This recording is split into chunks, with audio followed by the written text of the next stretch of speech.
दोस्तों, TV serial Anupama के आज के एपिसोड की शुरुआत राही से होती है, जहां पर राही जो है वो ख्याति से कहते हुए नजर आती है कि ये चुनरी जो है वो मैंने आपके और आपके बेटे के लिए बनाई है, जैसे आपने जो है वो अपने और प्रेम के लिए बनाई थी। और कहते हुए नजर आती है कि मुझे जो है वो सब कुछ पता चल गया है माँ, और प्रेम को भी। और कल हमने आपके और आपके भाई की बात जो है वो सुन ली थी, और इसी के बाद यहाँ पर प्रेम ने जो है वो मोहित को जेल से छुड़वा लिया।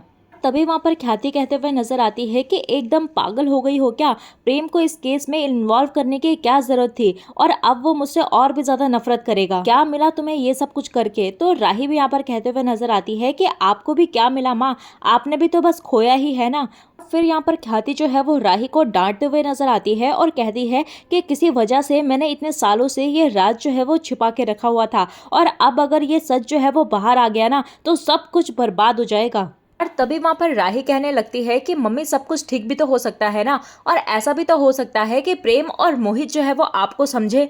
और तभी हम यहाँ पर मोहित को देखते हैं जो कि यहाँ पर ख्याति के पास आता है, और तभी वहाँ पर राही कहने लगती है कि आपका बेटा जो है वो आपके सामने खड़ा है माँ, आप उसे गले लगा लीजिए। और आर्यन जो है वो अपनी माँ के लिए बहुत सालों से तरसा है, और आप भी अपने बेटे के लिए बहुत सालों से तरसी हैं, तो जाइए उसे गले लगा लीजिए। तभी हम आगे देखते हैं जहाँ पर ख्याति जो है वो मोहित को गले लगाने जा ही रही होती है कि तभी यहाँ पर मोहित जो है उसे धक्का दे देता है, और जैसे ही वो गिरने ही वाली होती है कि अनुपमा भी वहाँ आती है और उसे संभाल लेती है। फिर हम यहाँ पर अनुपमा को देखते हैं जहाँ पर वो मोहित से कहते हुए नजर आती है कि रिश्ता तोड़ने से पहले एक बार वजह तो पूछ लो। और जानती हूँ कि तुम इससे नफरत करते हो, लेकिन तुम चाहो न चाहो ये तुम्हारी माँ है, और तुम्हारा हक बनता है इनसे पूछने का कि इन्होंने ऐसा क्यों किया। फिर यहाँ पर अनुपमा जो है वो मोहित से कहते हुए नजर आती है कि तुम जो है वो अपनी जगह पर बिल्कुल सही हो, लेकिन ये माँ है, और जैसे तुम अपने माँ के लिए तरसे हो वैसे मैं लिख कर देती हूँ कि तुम्हारी माँ भी जो है वो तुम्हारे लिए बिल्कुल तरसी होगी। और फिर यहाँ पर ख्याति भी कहने लगती है कि शायद मैं इसी लायक हूँ, और शायद मैं माँ कहलाने लायक ही नहीं हूँ।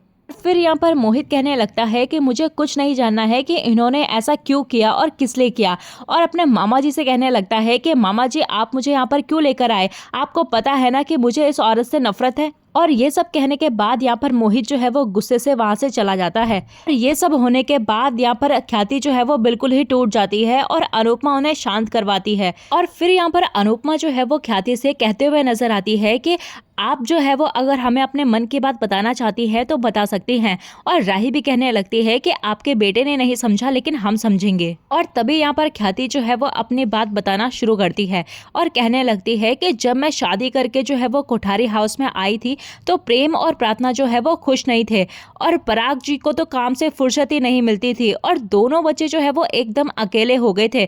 इसीलिए मैंने उनके करीब आने की कोशिश की और उनके माँ बनने की बहुत ज्यादा कोशिश की, लेकिन मैं जितनी ज्यादा कोशिश करती थी प्रेम का गुस्सा और उसकी नफरत जो है वो और भी ज्यादा बढ़ती जाती थी। और ऐसे ही वक्त जो है वो गुजरता गया, और फिर एक दिन जो है वो अचानक प्रेम की तबीयत जो है वो बहुत ज्यादा खराब हो गई, और उसको बहुत ज्यादा तेज बुखार आ गया था। पराग जी जो है वो बिजनेस ट्रिप पर अफ्रीका गए हुए थे, और एक दिन अचानक से प्रेम को पता नहीं क्या हुआ, और उसने एकदम से जो है वो मेरा पल्लू थामा और मुझे जो है वो अचानक से माँ कहने लगा। और फिर यहाँ पर ख्याति बताती है कि मैं जानती थी कि प्रेम जो है वो अपने माँ गायत्री को मुझ पर देख रहा था, लेकिन फिर भी वो पल जो है वो मेरे लिए बहुत ही ज्यादा यादगार था और खूबसूरत पल था, और उसके आगे मुझे कुछ नहीं दिख रहा था, और प्रेम जो है वो बस माँ माँ करता रहता था और मुझसे चिपका रहता था। और फिर अचानक एक दिन मेरी गायना का फोन आया, और उसने मुझे बताया कि मैं जो है वो प्रेग्नेंट हूँ। पीसीओडी होने के कारण मुझे पता ही नहीं चला कि 5 महीने का बच्चा जो है वो मेरी कोख पे है। और प्रेम और प्रार्थना जो है वो मुझे एक सेकंड के लिए भी नहीं छोड़ते थे, और मुझे समझ ही नहीं आ रहा था कि मैं क्या करूं। और दोनों बच्चों को देखा तो मुझे ऐसा लगा कि उन्हें जो है वो सबसे ज़्यादा ज़रूरत जो है वो मेरी है। इसीलिए प्रेम के ठीक हो जाने के बाद मैंने पराग जी से पूछा, और मैं वलसाड़ चले गई अपने भैया के पास, और उनसे ये कहकर कि भैया जो है वो बीमार है और उन्हें मेरी ज़रूरत है। और घर से जाते वक्त जब मैंने दोनों बच्चों के चेहरे देखे तो मैंने जो है वो एक फैसला लिया, और जिंदगी का सबसे बड़ा फैसला, लेकिन मैं अपनी ममता जो है वो बंटने नहीं दूंगी। और प्रेम को ऐसा लगता है कि उसने जो है वो अपनी माँ को मेरी वजह से खोया है, लेकिन ये सच नहीं है। और आगे कहते हुए नजर आती है कि पराग जी और मेरा रिश्ता जो है वो सिर्फ एक प्रोफेशनल था और पता नहीं क्यों गायत्री जी को लगता था कि मैं उनके और उनके पति के बीच में आ रही हूँ और उनका शक जो है वो इतना ज्यादा बढ़ गया था कि मैंने अपनी जॉब ही छोड़ दी ताकि मेरी वजह से उनका घर नहीं टूटे। और पराग जी ने उनका जो है वो ट्रीटमेंट बेस्ट डॉक्टर के पास भी करवाया था, लेकिन उनका डिप्रेशन जो है वो बद से बदतर होता गया। एक दिन अचानक ही उन्होंने ये सब कुछ कर दिया और गायत्री जी के जाने के बाद यहाँ पर प्रेम और प्रार्थना जो है वो एकदम ही टूट गए थे। ये सब देखकर पराग जी को लगा कि उनको जो है वो माँ की सख्त जरूरत है और इसीलिए उन्होंने मुझे शादी के लिए पूछा था और मैंने भी इन बच्चों के लिए जो है वो हाँ कह दी। लेकिन पराग जी जो है वो बिल्कुल भी नहीं चाहते थे कि उनके बच्चों को उनके माँ का मौत का असली सच पता चले। इसीलिए हमने कभी भी प्रेम की गलत फहमियों को दूर करने की कोशिश नहीं की और कहने लगती है कि अरे जो बच्चे जो है वो सौतेली माँ को ही इतनी मुश्किल से एक्सेप्ट नहीं कर पा रहे थे तो वो सौतेले भाई को क्या एक्सेप्ट करते हैं। और यही सोचकर मैंने जो है वो मोहित को अपनी जिंदगी में नहीं लेकर आई। कहते हुए नजर आती है कि मेरी ममता ना बढ़ जाए और मैं अपने बच्चे के लिए स्वार्थी ना हो जाऊं, इसीलिए मैंने खुद को जो है वो बांट लिया और मैं आर्यन को जो है वो माँ का प्यार नहीं दे पाई, लेकिन माँ के सारे फर्ज मैं निभा रही थी।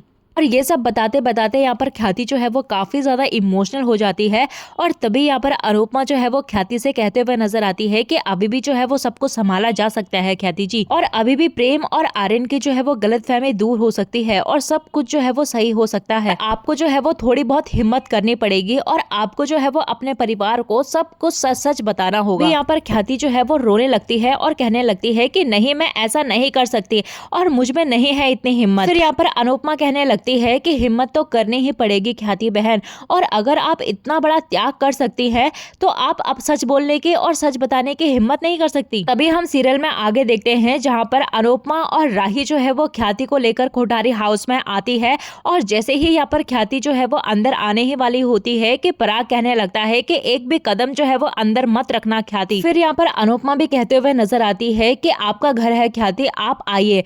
तो तभी वहाँ पर फिर से पराग कहने लगता है कि मैंने कहा कि कदम जो है वो बिल्कुल भी अंदर मत रखना। लेकिन यहाँ पर अनुपमा और राही जो है वो ख्याति को लेकर अंदर आ ही जाते हैं और ख्याति तो काफी ज्यादा डरी और सहमी हुई होती है। तो यहाँ पर हम देखते हैं कि राही जो है वो पराग से कहते हुए नजर आती है कि पापा, सजा सुनाने से पहले पूरी बात तो सुन लीजिए और प्लीज पापा कहते हुए नजर आती है और कहने लगती है कि मैं जानती हूँ कि मोहित ने आपको कौन सी कहानी सुनाई होगी, लेकिन उस कहानी का और भी एक पहलू है। और वो प्रेम से कहने लगती है कि प्रेम, तुम्हें तो सब कुछ पता है ना, तो तुम बोलो पापा को। लेकिन यहाँ पर प्रेम जो है वो बिल्कुल भी कुछ नहीं कहता और तभी यहाँ पर राही जो है वो पराग से कहने लगती है कि पापा, मुझे पता है कि आपको जो है वो पूरा पूरा हक है गुस्सा होने का, लेकिन एक बार आपको जो है वो बाकी भी बात सुननी चाहिए। और तभी यहाँ पर पराग को भी बहुत ही ज्यादा गुस्सा आता है और चिल्लाकर कहने लगता है कि कौन सी बात, और कहते हुए नजर आता है कि अब जो है वो कहने और सुनने को बचा ही क्या है, और राज जो है वो राज ही होता है। और इस औरत ने मुझसे और मेरे बेटे और मेरे खून के बारे में मुझसे कुछ नहीं बताया। और तभी हम आगे सीरियल में देखते हैं जहाँ पर सभी के सभी जो है वो ख्याति को ही दोषी ठहराते हैं और यहाँ पर पराग भी यहाँ पर गुस्से से कहने लगता है कि चली जाओ ख्याति तुम यहाँ से, यही तुम्हारी सजा है। और तभी हम देखते हैं कि यहाँ पर अनुपमा और राही जो है वो बार बार यहाँ पर पराग और प्रेम को यहाँ पर समझाने की कोशिश करते हुए नजर आते हैं, लेकिन उनकी कोई भी बात नहीं सुनता। तो दोस्तों, आपको क्या लगता है कि पराग जो है वो ख्याति को इस बात के लिए, इतनी बड़ी सच्चाई के लिए माफ करेगा या नहीं? हमें कॉमेंट सेक्शन में जरूर बताइएगा। तो चलिए दोस्तों, मिलते हैं आपको नए एपिसोड में नए अपडेट के साथ। तब तक के लिए नमस्कार। वीडियो पसंद आई हो तो वीडियो को लाइक, शेयर, सब्सक्राइब जरूर कीजिएगा।